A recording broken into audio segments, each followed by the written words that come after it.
ज्याचा ताबा तो मालक या तत्वावर घरगडी किंवा शेतातला नोकर किंवा घरात ठेवलेल्या आजी यांना त्या जागेचा मालकी हक्क मिळू शकतो का? तर याच्याबाबत असं आहे की समजा शेतामध्ये नोकर ठेवतात, घरगडी ठेवतात शेताची देखभाल करायला. घरात पण आता नोकरी करणाऱ्या बायका आहेत, ते घरात एक बाई ठेवतात की घर सांभाळायला किंवा वॉचमन असतो. तर हे बऱ्याच वर्षापासून तिथं राहत असतात. कधी कधी 20-20, 25 वर्षापासून हे लोक तिथं काम करत असतात आणि त्यांना राहायलाही तिथं आउटडोअर त्यांना हाऊस दिलेलं असतं. तर हे लोक मालकी हक्क सांगू शकतात का? तर याच्याबाबतचा असा नियम आहे की ॲडव्हर्स पोझिशनची बाबत याचे आपण बोलतो आहे.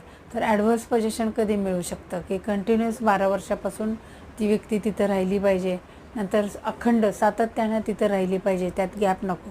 तसेच त्याला तिथं त्यांनी मालकी हक्कासाठी कुठलाही क्लेम करायला नको, अशी त्याचे कंडिशन्स आहे. आणि मालकाला माहिती पाहिजे याच्याबाबत की हा इथं राहतो आहे. मग हे झालं घरगडी किंवा शेतातला नोकर यांच्याबाबत. समजा आता मधल्या काळात त्या वॉचमननी किंवा यांनी मालकी हक्काबाबत कुठलाच क्लेम केलेला नाही, 12 वर्ष झालेत, 25 वर्ष झालेत, तर ते तिथं राहत आहेत. परंतु हे जे राहत आहेत ते घरमालकाच्या परवानगीने राहत आहेत. परवानगीने म्हणजे काय? परमिसिव्ह राईट्स, पजेशरी राईट्स नाही. तो घरभाडे करू आहे का? नाही. तो तिथं खाऊन पिऊन तिथंच काम करणार आणि तिथं राहणार.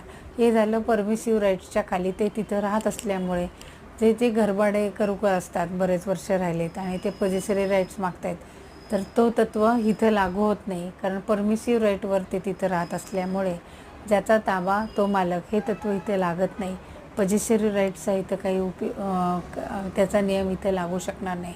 म्हणून म्हणजे घरगडी किंवा वॉचमन किंवा शेतातला जो नोकर असतो फार्म हाऊसवर ठेवलेले, यांना हे ज्याचा ताबा तो मालक हे तत्व लागू शकत नाही. याच्या संबंधीची केस लॉ अशी आहे की Vairavan Chettiar versus Shailaja and others 2017ची ही केस लॉ आहे.